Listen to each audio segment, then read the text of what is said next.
Welcome to our Amud Yomi participants. Welcome to the Amud Yomi Shiur, Monday, starting another day of Torah. And we are, in the Mishnah, Bava Metzia Daf, Sadi Gimel Amud Beis. In the bottom of the page there is a Mishnah, and that Mishnah tells us what's considered to be oines and what's not considered to be oines when it comes to the Arba Shomrim. We know that there are four different types of shomrim, of guards, halachically, each one with different commitments and obligations and levels of shmira. And we know that when a person, either shomer chinam or shomer socho, is onus. What does onus mean? Something out of his control, force, something that he could not deal with, then he doesn't have to pay. The only one that has to pay in case of oines is the shoyel, the one who borrows, because kol hanos shelo, he gets all the fun, all the usage, and therefore he has to pay even the oines. Says the Mishnah. Well, how do we define oines? The classical case for a shomer socho is roye. Roye is a paid person who looks after your sheep, after your flock, after your herd. And the question is as follows. Says the Mishnah, Zev echad ein oines. If one wolf comes and to attack the sheep, the flock, that's not considered to be oines. In other words, the roye, the shepherd, is supposed to be someone who knows how to defend the flock if one wolf comes. We always imagine a roye is somebody nice and peaceful, just sits there with a, with a flute, but it's not exactly so. A roye actually has to be a guard. He's like the bodyguard of the sheep. So if one wolf comes, and wolves really love sheep, so that's your job. He's supposed to do that, and he's supposed to actually attack back and defend and get the zev to get out of the way. It's not called oines. And if he doesn't deal with the zev, what is it? Let's say he's negligent and he just runs away and he doesn't deal with the zev as he should have with the wolf, then really it's a question. It's either considered to be as gneva v'aveda, or it's considered to be pshia. It's actually a question in the portion of the Shulchan Aruch, and the question is shomer chinam versus shomer sochor, who is going to be chayv? But one wolf oines, for sure it's not. In the example we're talking about a shepherd. Okay. If two wolves come to the shepherd and they want to attack the sheep, then it's considered oines. In other words, that's the standard. Of course, some shomim are stronger and better than others. You can always claim with a dog, without a dog. But lamais, at the end of the day, we standardize it and we say the normal, unless known otherwise, the standard default situation is the one zev is not considered oines. You're supposed to fight it, whether shomer socher or shomer chinam. Usually it's socher, by the way, it's a roya. And two wolves, that's already called oines. And if you couldn't fight the two wolves, 2 against 1, then it's oines, and then you, as a shomer socher, even you're potul. Rabbi Yehuda now argues partially on Tanakama. Rabbi Yehuda says, "B'shas mishlachas ze'evim af zev echad oines." When you have a pack of wolves, mishlachas ze'evim means when you have the ze'evim, the wolves coming to where human beings live and they are fearless. Says Rashi, "Zeras hamelech." B'gzeras hamelech. The chayaro is sent out. Is like riled up against people, but the king's decree. What does it mean, the king's decree? Either it means that there's a Goyish king, an anti-Semite king who decides to, attack the Jews, and he sends all the chayas, the wild animals there, or it means, according to Rashi in Tainis, it means HaKadosh Baruch Hu. HaKadosh Baruch Hu decided that now animals are going to attack people. It's a kind of disease of a plague, like in Mitzrayim, that attacks people. And when the Ze'evim are not fearful of people, they go into towns, into places of human habitat, that shows that they're more courageous. And then af ze'ev echad oines. In that case, says Rabbi Yehuda, even one ze'ev going alone, not a whole pack of wolves, even one wolf is already considered to be oines because they're more courageous. They have the upper hand. That's what Rabbi Yehuda says, but not Tanakama. Tanakama does not differentiate. Tanakama always says that one ze'ev, you're always supposed to fight against one wolf, and it's not called oines, especially if you're shomer socher. Shnei klovim ein oines. Oh, let's say there are 2 dogs. Dogs can get pretty bad, but not as bad as wolves. So if there are 2 dogs who come to attack you, that's not called oines. It's not as bad as a wolf. It's not considered as oines. And if you're shomer socher, surely you have to deal with it, maybe even Shemerchinam. Yadoya Habavli, that's a Tana I never heard of in my life. Yadoya Habavli, it's a name of a Tana. Oimer Mishum Rabbi Meir, he quotes Rabbi Meir as saying, Meruach Achas Eina Oines, Mishtei Ruchas Oines. He says depends. He talks about dogs, and he says depends. If the two dogs come from one Ruach Achas, from one direction, that is not Oines. Yeah, you're fighting face to face with two dogs, one man against two dogs, deal with it. But Mishtei Ruchos, if one dog comes from here and the other one from over there, then it's already more confusing and more scary. Ponim v'ochor, back and forth. It doesn't know where to fight. Yeah, it's much harder to fight that way. And then even if there are two dogs, it's not. It is considered as oines according to Yadua Bavli Mishem Rabbi Meir. Again, Tanakama doesn't agree with it. Tanakama says no, two dogs you can fight, whatever happens. Listim, even one. What's listim? A highwayman, a robber, a person who comes to you as a criminal. Yeah, he's a thief, he's a thug who wants to steal. Even if it's one guy, one person against one roye, that's considered to be honest. We assume that the roye, the shepherd, cannot manage against Mr. Tough guy. The question is why, by the way, the Gemara will explain. Now we're going to have a set of animals. I want to see if you remember where they appear earlier than here. Ha'ari, the lion, Hadoiv, the doiv is the bear, Va'anamer, the tiger. Va'bardelas is a question. What's a bardelas? It's possibly hyena. Not a nice animal. Va'anochosh, the snake. Hare elu oines. In other words, those five animals are oines. The wolves, interestingly enough, if it's one wolf, it's not oines. Wolf, I guess the shomer is used to dealing with wolves. Like that's your job. It's always wolves against sheep. You're supposed to do that. So one wolf against one person, you're supposed to, face it and win the war. But when you have wilder and crazier animals like a lion, like a bear, yeah, those kind of things, even a snake, that's considered oines. A mosai. No, we saw to the end of the first perk of Bava Kama. Bava Kama, we saw those as what? If you own a lion, yeah, you live in Dubai, bye, and you're Jewish, and you own a lion, very common, or a tiger, the first time it bites is considered as muad. There's no short tam, short muad. There's no ori tam. You can't say my lion is such a nice guy. I really didn't expect it to gore. To bite anybody. Yeah, biter. Continue to our Mishnah. Imosai. When is it true that those wild bad animals are considered to be oines right from the start?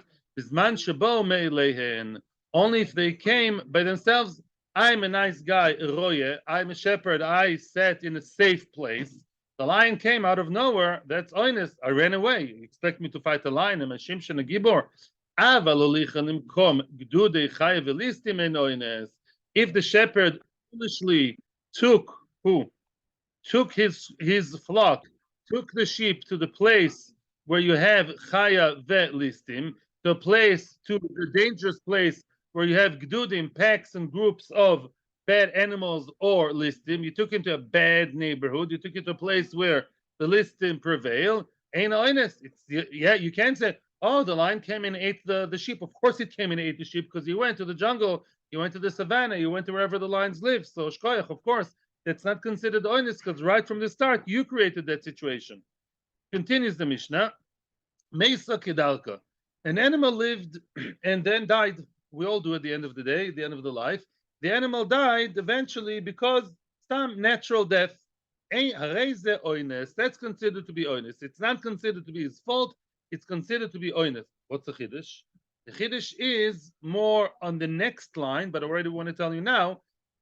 We all know that nowadays, many cases, people die. They do an autopsy. I'm not going to halachic questions here and emotional questions. Many times we don't know why did he die. In other words, even with his natural death, one could claim maybe it is his fault. Maybe foul play. Yeah, exactly. Maybe he's doing something behind the scenes. Maybe he poisoned it. Maybe I don't know. Kamash Miller, no. As long as it looks like as long as it's basically darka, I don't know how much you have to find out. But as long as it's known that it's regular death, not known otherwise, we say it's an oinus. It's not his fault. However, sogfo. Let's say the person tortured the animal. What kind of torture? Like siguf.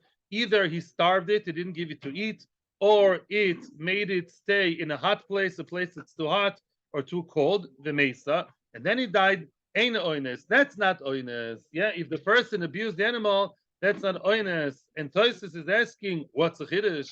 And the Rosh is asking, what's a chiddush? Of course, the person abused the animal. Of course, it's not oines. It's pshia. Abuse, I don't mean he hit it.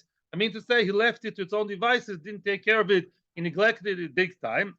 Answers Toisfus. You can see the Toisfus here, the last Toisfus in the page. כמשמע דאפילו יש ליטלס ולא משמש גם בשביל דבר אחר, אפילו הכי חייב דלא אלו לסגפו. Let's say the person starved it and then he died out of lightning. I don't know. There was another cause. There was another cause to the death. It's not so simple what the cause was. Then we say no, because you were so negligent, even if it's not directly connected to the death, we still allege it to your bad behavior and we say you're a poshea. And by the way, that's called pshia, not gneva vaveda. It's called pshia. Rosh answers differently but similarly. It says, let's say Sunday, Monday, you starved it, you put it in the sun, you put it in the freezing cold, and then on Monday you were choser b'tshuva, you treated it nicely, and Tuesday died. We connect it. We say maybe something internal happened. Maybe from the starving of Sunday, there's some medical issue that started from the abuse. And even though later things have been better, I don't know what span of time, that's another question. And then he died naturally. We say, no, it is your fault. And we connect it, and that's a chiddush. And we say it's not called onis, but rather it is pshia. Now, also l'roshe tzukin v'noflo. Let's once again, we're finishing the Mishnah very soon. The animal went up to the top of the tzuk, the rock. Yeah, the rock of Gibraltar. It charged. It started running against the will of the owner, not the owner, the shomer. As much as the roya tried, he went uphill like that. Yeah, well, on the bridge over there. Yeah, and it fell. I raise the oinus. That's considered oinus. We don't say you should have controlled it under any situation. Yeah, if it started going crazy and running up, sometimes horses can do that too. They can run up very quickly up a mountain, and that's not considered within his control. One would say maybe yes. Well, why? You should have always have the reins, always that. No, there's a limit to how much a shomer can control it, and it's not considered. It is oinus. However, helal roshit tzukin, if he himself took it to the top of the mountain and he thinks, no, I know how to manage the horse, the cow, and I'm taking it up the rock to a dangerous place where it can fall, but I think I'm okay. Venoflo, and it fell, the mesa, and it died. It fell, boom, into the sea and died. That's not considered oines because, you should have been more careful. Don't take it to a dangerous, steep place and, place your bets. No, don't play big boy here. And it's not considered oines, but rather, again, the Rishonim said it's pshia.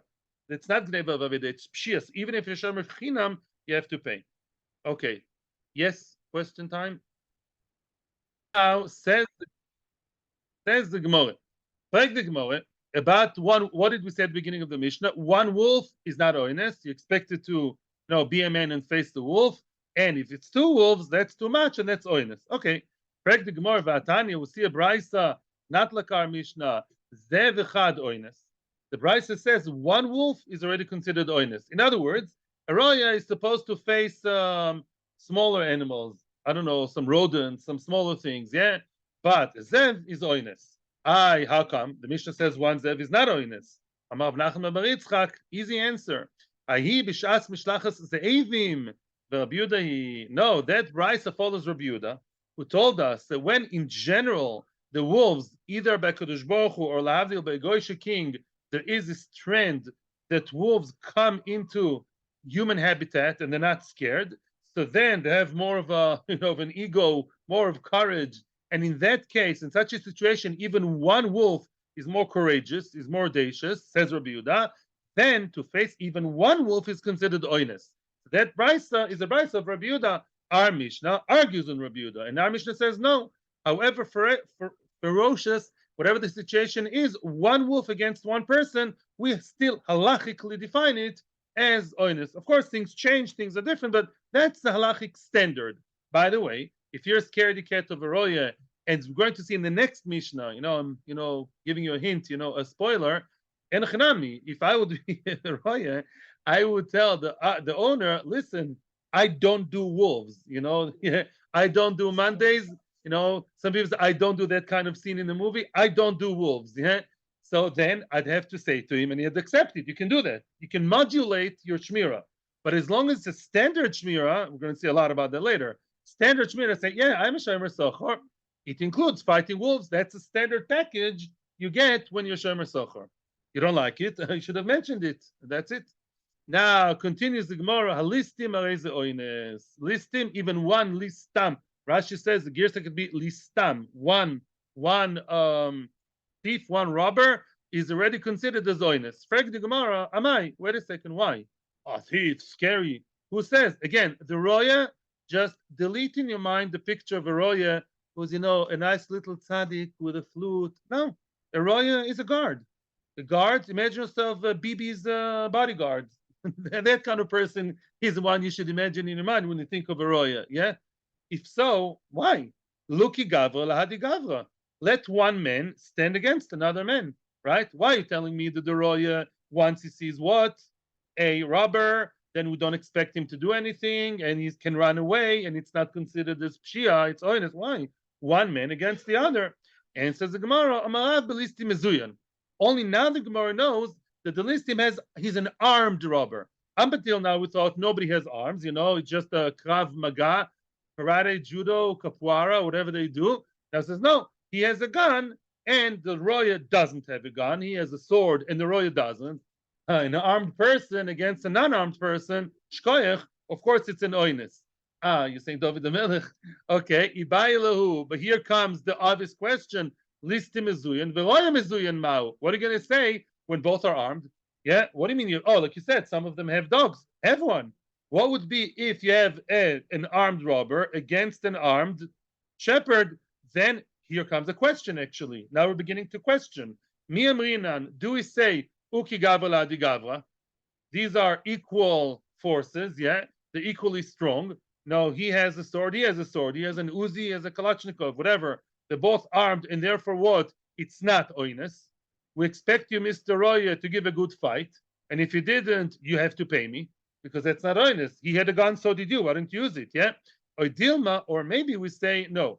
Hi, mosar nafshe, v'hai loy mosar nafshe, which means, maybe we say no. The listim has nothing to lose. Listim doesn't work with the law. The listim is there in order to steal, and if he's not going to steal, he's going to kill. He's a criminal. Criminal, kedecha criminals, they shoot, they kill. In America, I think every few minutes there's a murder, right, in the bad places. So I've heard, yeah, but he's a ganav, he's a shayded, rotzeach, and therefore he's moiser nefesh. He's willing also to kill and be killed. That's his life, the robber. He knows that he's going to the scene, knowing that it'll be his last day. However, the Roya is a nice guy. He's a Ponevezh graduate. That's Roya. Yeah? The Roya is a good guy, and he is not. Here comes the question: who says that we're supposed to tell him to be Moser Nefesh? Right? In other words, it's not. Are we going to demand of him to what? Kill or be killed? No. He's a regular guy. I'm not supposed to be killed for the job. I'm supposed to do my best not to be killed. And therefore, at the end of the day, if I run away from him when I see him coming with a gun, because I know that if I just pull my gun, he'll right away kill me straight away, then I'm not supposed to do as much as him because my mentality is different. And we don't demand so much of him. And says the Gemara, yes, mistabra makes sense. That's true. When you have two armed people, an armed robber and an armed shepherd, then we say the robber is a moiser nefesh, mistil's nefesh for crime, while the roya is not expected to be moiser nefesh. If he does, it's very nice. Yeah, but I hope he doesn't die. Yeah, but lamaisa, we don't expect of him to fight till his last blood. It's not, Gaza over here. He's just looking after sheep, and therefore, in that case, he would be considered an oinus. So at the end of the day, it's pretty clear. At the end of the day, either when both sides, in other words, when the criminal, when the robber is armed and the roya is not, of course it's oinus. But even if both sides are armed, it's still considered oinus because the criminal he's driven in a different way than the roya, and therefore the roya is still considered as oinus. However, it does sound like if none of them is armed, it's not as dangerous. It's just about hitting and smacking and slapping and kicking. Then enochinam, it's not necessarily called oinus l'choira. Yeah, that's the way it seems like. Omerle, yeah, let's just have one more case. A very interesting case. Sounds redundant, but when you get to the depth of it, there's a lot in the following case. There's a lot of information, depth. Even I saw yesterday about it. Omerle Abaye. Let's see the next piece. Omerle Abaye l'rove. And let me give you a small introduction. Let me give you a small introduction. You like introductions. Up until now, we spoke about physical things, fighting, yeah, whatever. I had to fight the wolf, I had to this. What happens if I actually pay a dime foolishly? I'm a roya and I was a fool and I took you to a dangerous place. These are all physical things, right? What happens if there's something verbal? Let's say the roya did something wrong to the animal that was only verbal, but indirectly, by his words, indirectly, it caused the animal fight. At the end of the day, it caused the animal harm. How far do we go? Are we going to be mechayev the roya even then? And thank you, Baruch, for doing the comparison to Sanhedrin, because here we know even a ma'aser shaloi beyadayim yuchayev. But even if it's just verbal and indirect, let's see. Amar Abai leRove. Abai asks Rove the following question. It's a question Abai asks Rove. Ashkeche roya. Let's say the roya found a ganav. Yeah, he knows that he's a ganav. And the ganav didn't yet do anything. The ganav is of himself today. I'm saying it as half a joke. He took a day off. Yeah, the ganav is just sitting there, reading his smartphone, his paper, smoking cigar. He's not doing anything harmful to anybody as of now. And the roya found the ganav and started talking to the ganav in an unpleasant way. And he told the ganav, he meant well. He told him, Ganva Sarya, excuse my language, Ganva Sarya is you stinking ganav. That's what he means. Or Sarya may also means poshea.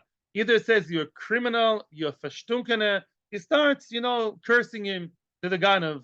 And why is he saying it? He says, the roya is scared that the ganav is going to attack them later, right? And take the sheep. So he's preempting it, trying, to do over hishtadlus to avoid that. And what does he tell him? Beduchta plania yosivinan. My friends and I, the other Oim, we're sitting over there. He's telling them exactly where they're sitting. We're sitting over there, between the river and the well, somewhere there. Kach v'kach gavra ika ba'adan. And we have that amount of people with us. In other words, you think you're Ganav? My friends and I, we are 6, and you're only 1. I'm thinking 6 as an example. Ika ba'adan with us. Kach v'kach kalbi ika ba'adan. Here's your answer, parents. They have dogs. Yeah, they have dogs. I forgot. Yeah, we have so and so many dogs. We have serious, German Shepherd dogs over there with us. And you know how many? So and so amount of dogs. Kach v'kach zukta psikalan.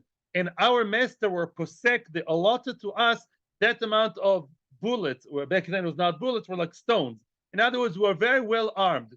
So that roya meant well. He meant to scare off and stave off the ganav, by telling him, you're ganav, you're stinking a ganav. We are 7 guys, and we have, 10 dogs, and we have ammunition. And you know what happened then? Surprise, surprise. It only provoked and made the ganav want to prove his power. He is a ganav. He is a top mafioso in town. Is this Torah going to scare him? What did the ganav come and do? The ozal, he went v'shokal minei. He went and he took the sheep, yeah, and he overcame the royim. Mai, what's the halacha? How would we define that vis-a-vis the royeh? Although the royeh was only verbal, but and he even meant well. But Lamaisa did something very foolish, especially he also disclosed the location. Yeah, and he only provoked him more and riled him up more because he, how do you say, put him up to the challenge, right? I challenge you. Oh, the God of loves challenges. So although it's only verbal and indirect, and he meant well, all this is mentioned in the Mefolshim, these Nakudas, because at the end of the day you were foolish. Therefore, Rava defines it as if you are. It's as if you took the animal to the place of the ganav. You know about the Muhammad in the mountain? Instead of you going to the place of the thieves, you brought the thief to where you are. You meant well. And in that case, you're chayiv to pay. Why? Because that's considered to be gneva v'aveda. Now, what is the gneva v'aveda? I saw the Ksasa Choshen. Ksasa Choshen says that if there's a verbal issue, in other words, I'm a good shomer. Conceptually, I always fight the Ganovim and I fight the Zeivim and I do everything right. But I meant well and I verbally said the wrong thing that brought upon danger. But Shomer Chinam, he says he won't be chayiv. Wow. Why? Shomer Chinam can say, I meant well. I actually wanted to keep him off. I only spoke. There are 2 different reasons. For Shomer Chinam, was less of a chiyuv that's good enough.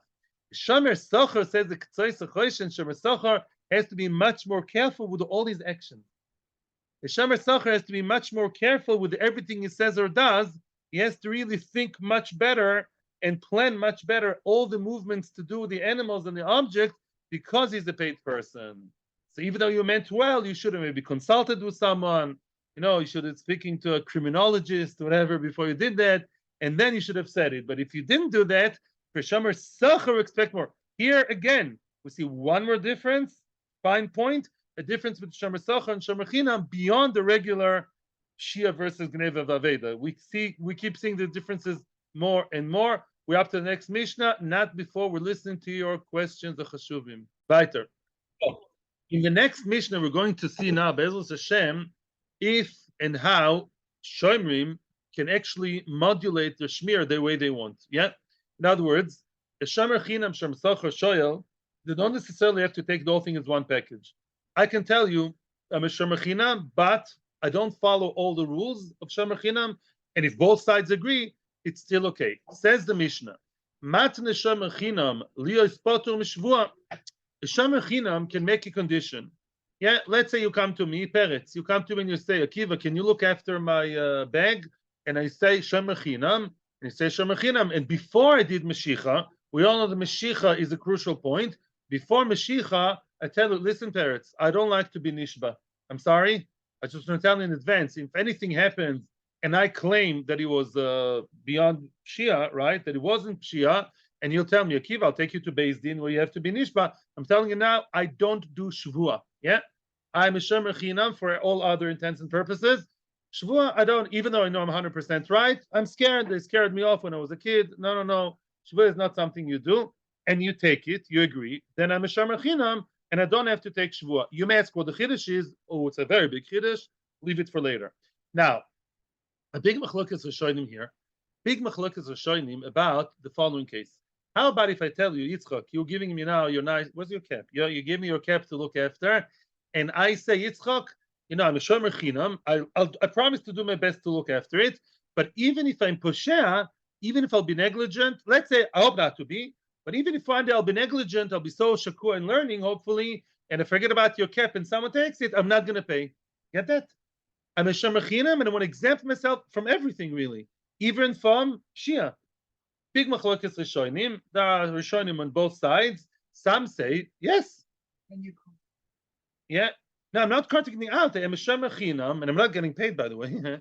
And if I'm Poshea, I will not have to pay you. Some say, yeah, it's a condition. It's Choshen Mishpat. I'll do whatever I want.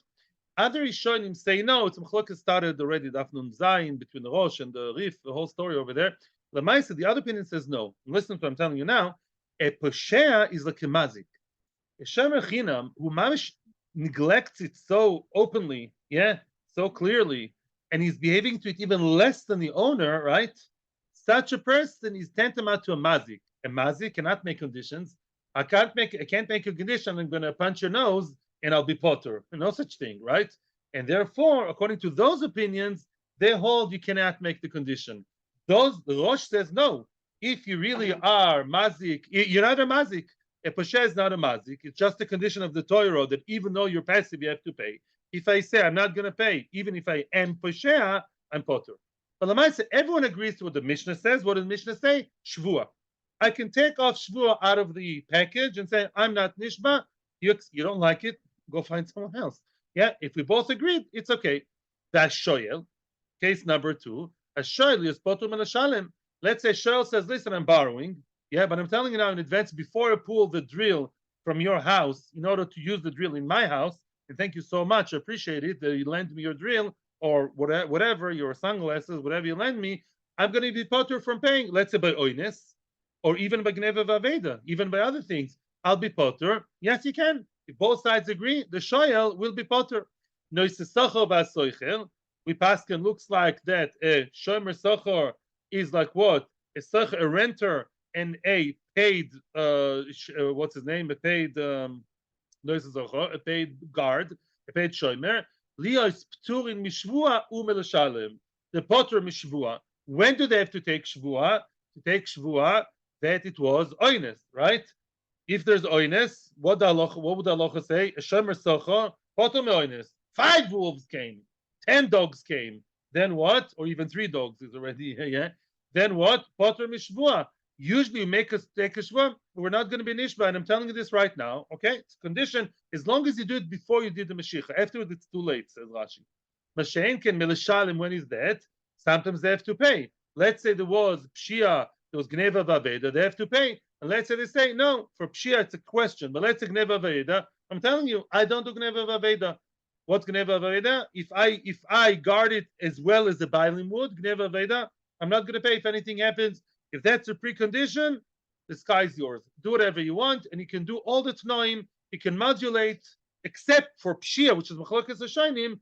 I can be a shomer and play around, mix and match, whichever way I want, as long as both sides agree, and I do it before the Mashiach, before it's a done deal. And now comes the Mishnah and tells me, it comes the Mishnah, the next piece of Mishnah, the Seifa, whoever makes a condition against what's written in the Torah, the Tanai is annulled. Yeah.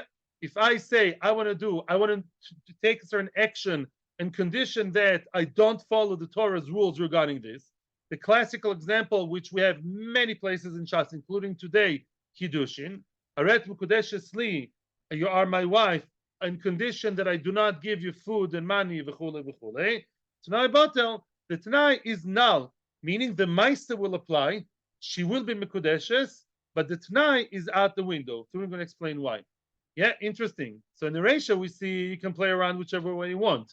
And comes the Mishnah now and says, no, you can't go against the rules of the Torah, even if it's your own condition and both sides agree. Interesting. Continues the Mishnah more about conditions. And by the way, it's this week's Parsha. This week's Parsha, we learn the rules of what's considered to be a good Tnai halachically. Tnai b'nei Gad b'nei Reuven. Everybody knows. Tnai b'nei Gad b'nei Reuven. The rules of Tnai, Tnai condition in the Torah only works with certain, excuse the pun, conditions. You have to know how to make a condition in order that the condition should apply halachically. Some of the examples we're going to see now. You can't make a condition against the Torah. The chol tnai sheshmaise betchilosoi tnoi botel. You have to know if to put the horses before the cart, not the cart before the horses. Kol tnai sheshmaise betchilosoi. Any tnai which you mention the maise, the deed, the result before the condition, it's not a tnai. Which means, let's say I say, yeah, you are my wife, and condition that so and so, the condition doesn't work. Yeah, even if the condition is not against halacha. You have to say, if you make me an egg every day, then you'll be my wife. Then it works. You can't say you are hereby my wife if you fry me an egg every day. First, you have to mention the condition, as Bnei Gad Bnei Reuven said. Yeah, they say Bnei Gad Im Yav Reuven esatem. Moshe told them, if you pass and you fight with your brethren in the other side of the Trans-Jordan, the other side of Jordan, then you'll get your nachla in Jordan, not the other way around. It's not like you'll get your nachla if you fight with your brothers. Also, Yaakov Avinu, our protagonist from yesterday, Rashi brings down. Yeah, im tasel dover zeh ashuva ere. Yaakov said, if you give me the nekudim, brudim, kluim, all these kinds of animals with the different spots and straps, then I'll be your loyal roya, your shepherd. Not I'll be your shepherd on condition that X, Y. Otherwise, it doesn't work. And doesn't work means that the Maisa will work and not the Tnai. You'll come up with egg on your face. Why is that? Says Mechavrusa. Yeah, Rav Berman told me because, I don't know where he took it from, but he has a source, because it makes the condition much stronger. If I say, I be your partner, if so and so, means what's a stronger part? I'm your partner if you give me 40%. Yeah, but if you say, if you give me 40%, then I'm your partner, much stronger. The Tnai came first, right? It's if and only if I don't even begin to talk to you before you fulfill my condition. That's, he says, the svara dekra, time of dekra, why it's that way. One second. One more condition for the condition. The kol she'efshar lo lekayim b'soifoi, v'hitnaima mitchiloset no lekayim. Kol she'efshar lo means it's a doable thing. Yeah, let's say I tell you, you are my wife if you fly to the moon and you don't work for NASA. You fly to the moon without a spaceship, which is even in 2023. I don't think people can fly to the moon without a spaceship. Yeah, maybe in your mind. Yeah. In other words, you're making an impossible t'nai. then one would say the whole thing is nonsense. We say no. We say the Maisa is Kayim. If you say if you fly to the moon, then you are my wife, then she will be your wife without going to the moon. It's a big chiddush. In other words, the Tnai is botel. That's a chiddush over here. So you'll be stuck at the end of the day. And there's another condition which is not mentioned here. First, you have to say the positive, think positive, and then the negative. If you pass the Jordan and fight your brethren, you'll get your plot of land. If you don't fight, that you won't get. You have to mention both sides. All that is in Kiddushin, Dan Samachalef from Adalef, bottom of the page, to the best of my bad memory, but I think so. Yeah, Daf Samachalef from Dalef in Kiddushin. See over there. These are the general rules of condition. And I want to listen to Rabbi question. Yeah, to you, Rebaruch. Okay. I can hear by the question that needs more explanation over here. As opposed to how we think in the Western world, Tnai is not simple logic. I voiced my opinion and I clearly didn't want to get into this partnership unless you give me $1,000 in a fancy office, right? No. The way Tnai work in Allah is Gzeres HaKosuv. There's a lot of read about it in Rishonim, Niksubas. It's a big sugya. Let's just accept it for now. Tnaim is like a Chidush Torah, right? The Torah told you not to eat chazir. Do you know why? I don't. Let's see that it's Gzeres HaKosuv to simplify things. And therefore, if I say Haret Mukudeshesli, forget about the order, yeah? That's not the issue now. If I didn't do the Tnai right, and it says, if you make me an egg, let's start from no, let's do it right. If there's a good condition, if you fry me an egg, then you are my wife. If you don't fry me an egg even once, you are not my wife. That's a good condition. She's his wife, Mazel Tov, beautiful marriage. If in 10 years' time she does make him an egg, retroactively, she's not Mikudeshes. That's a good one. That's a good tonight. Let's say he failed one of the conditions of the condition. Let's say the person said, something wrong. Let's say, Haret Mukudeshesli, as we're going to see soon, but I will not give you money. Yeah? You are my wife and condition you don't get money. He's going against the Torah, right? And therefore what? Haret Mukudeshesli, Al Menas, in condition that I'm not going to give you money. That's against the Torah. A man has to support his wife.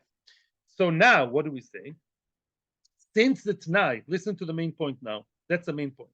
Since the T'nai doesn't follow halacha, for whichever reason, either because it's not double, or against halacha, illogical, whatever. If the T'nai doesn't fit the criteria, then the T'nai is nixed, and the Meister remains.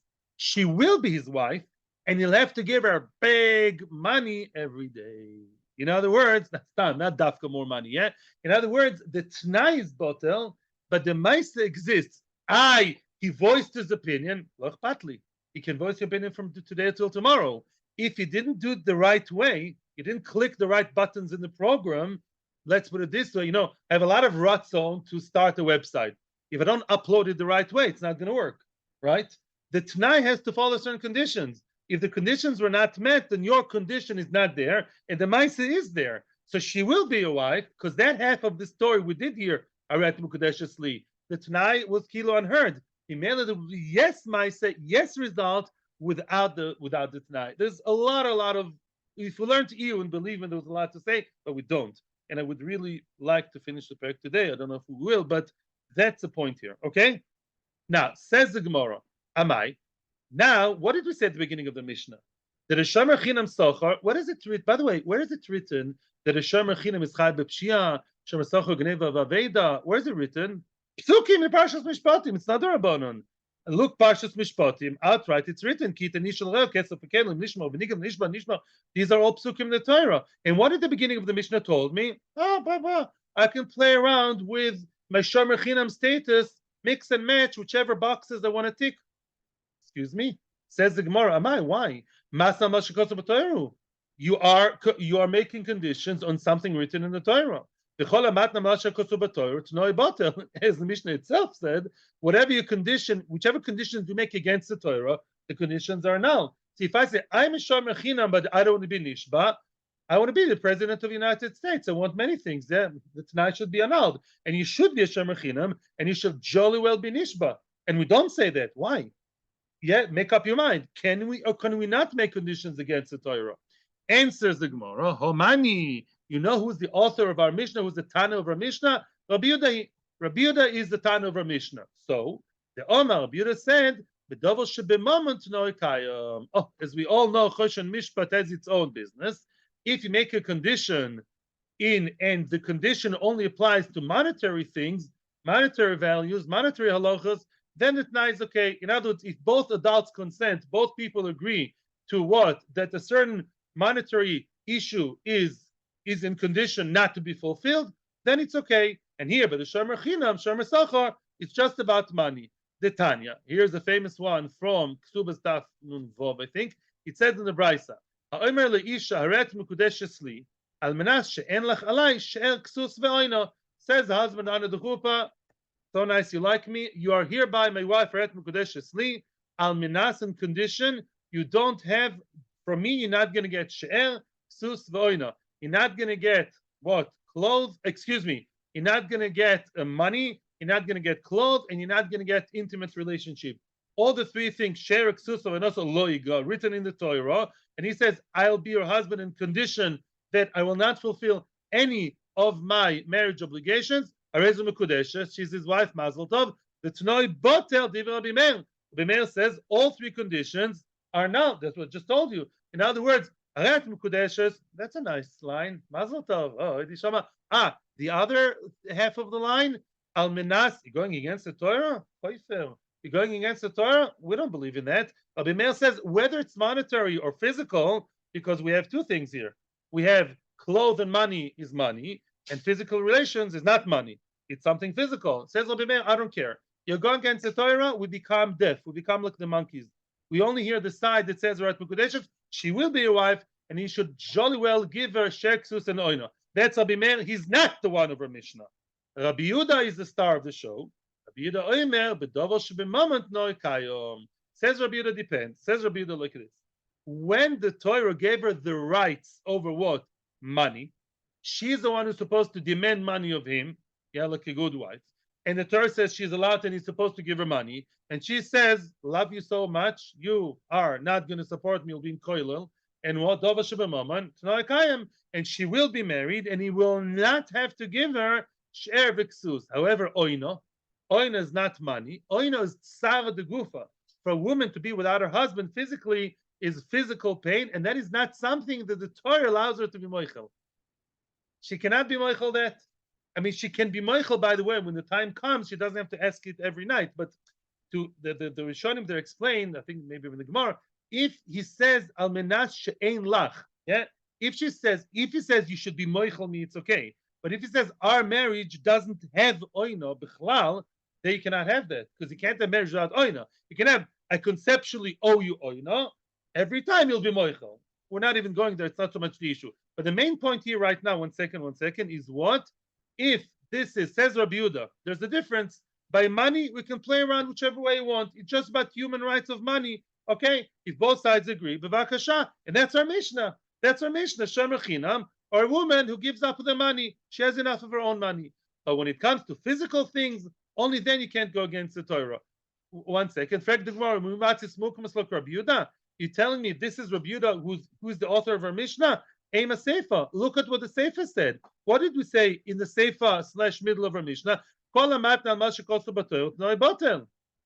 We said that any t'nai you make against the Torah is always bottled. The t'nai is annulled. Also Rabbi Meir. That's Rabbi Meir.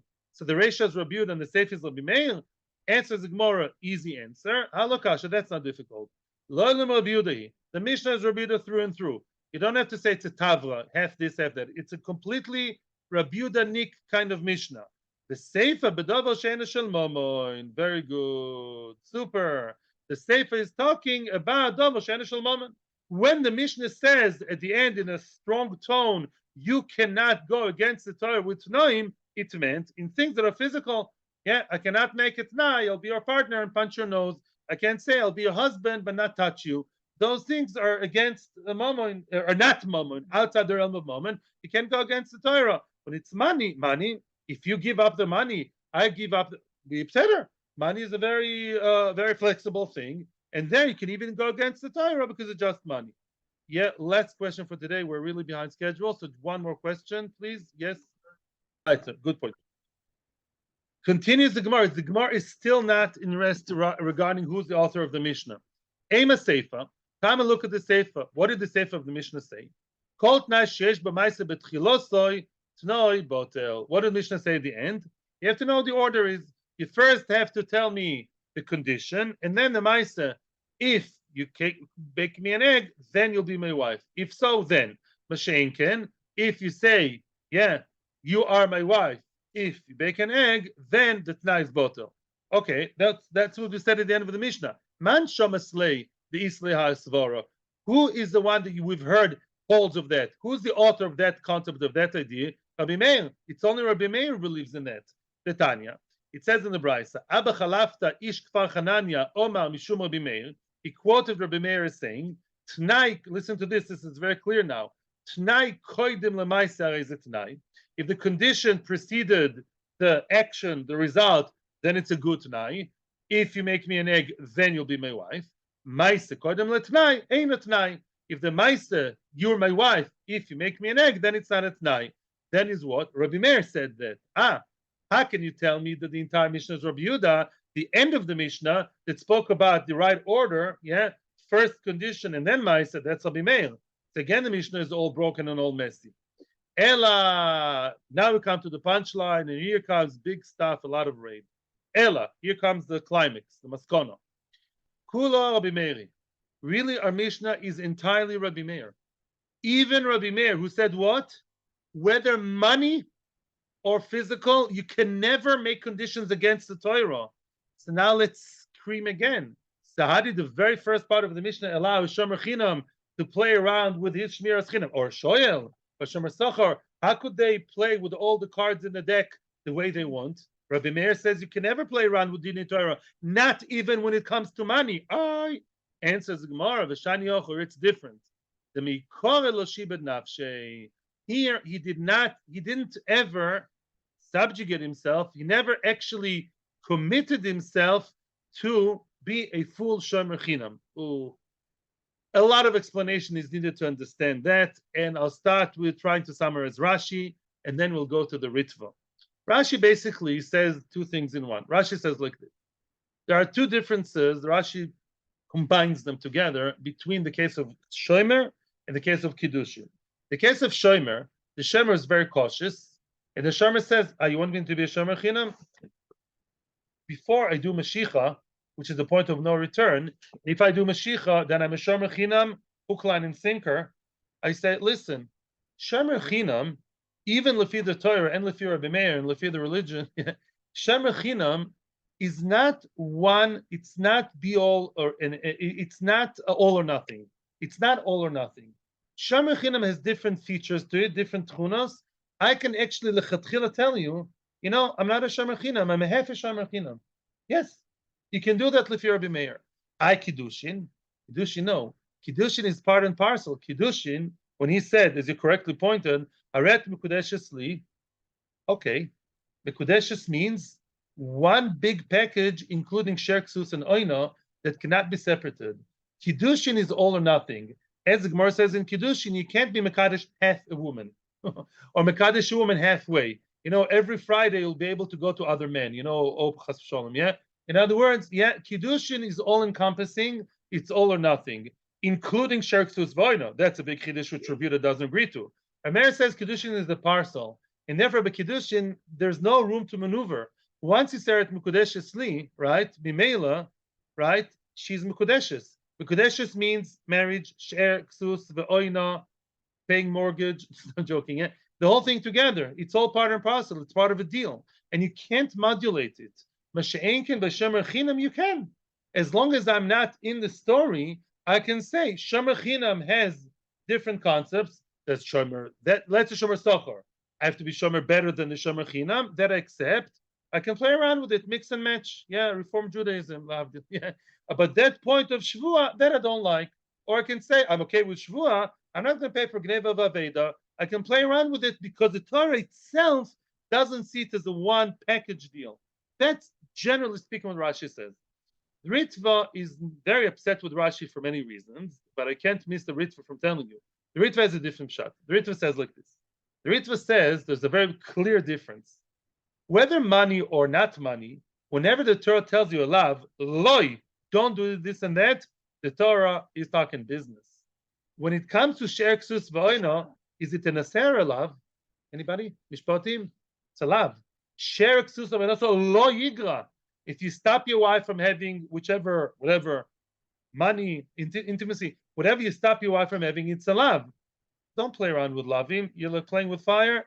Hands up, says Reb Meir. I don't like your conditions. Keep quiet, okay? Mashein Ken, when it comes to Shomer Chinam, the Torah is describing a situation. They're just telling me, listen, Shomer Chinam, there's no love there. The Torah doesn't say Shomer Chinam who did that is gonna not. It's not a love. Therefore, the Torah is describing the default situation of how a Shomer Chinam Sachar Shol should be. If a shoyel, a regular shoyel, unless known otherwise, unless having other conditions is a shoyel, says the Torah, that's my recommendation. That's the way the Torah views a Shomer Sachar should behave. He should guard it that way. The shoyel should guard it even better. That's all. The Torah is giving you a picture. The Torah is showing you a picture in your mind of how a Shomer Sachar should be. But he's not upset if you don't follow it. Mimela, I can say, Lo Shiba Nafshe. I'm not falling into the picture of the Torah, description of the Torah of Shomer Chinam Sachar or Shoyel, and therefore what I am my own guy. And the Torah is okay with it because the Torah never said a lav. Shenkin, if there's a lav, let's say he says also by Oino, Lo Toino Ishisamitoy, you can't make a condition against Oino. There was another discussion. The Torah says, don't do that. You can't make a condition. I will do that. Don't be smarter than the Torah. When the Torah is just describing to you what a regular Shomer Chinam would be obligated and not obligated, he's not talking you fire and brimstone. Still, that's how we standardize a regular Shomer Sachar. And if you did the Mashiach, you're trapped. You're Shomer Sachar. Yeah, all in one. Shenkin, if you played around with it, Gesundheit, the Torah never spoke against it. Oh, that's Seder. Very good. That's what we're up to now. And tomorrow we're going to see more of how you can actually make the conditions, technically speaking, with kinyonim. And for now, we'll tell you, everybody, thank you very much. Thank you, everybody here in Avos Shalom. Thank you to our viewers in Torah, anytime, any in our YouTube channel. Hopefully soon in Kol Aloshan too. Thank you, Tzlocha Rabba B'chol Inyonim. Thank you for being with us today. Shkoyach.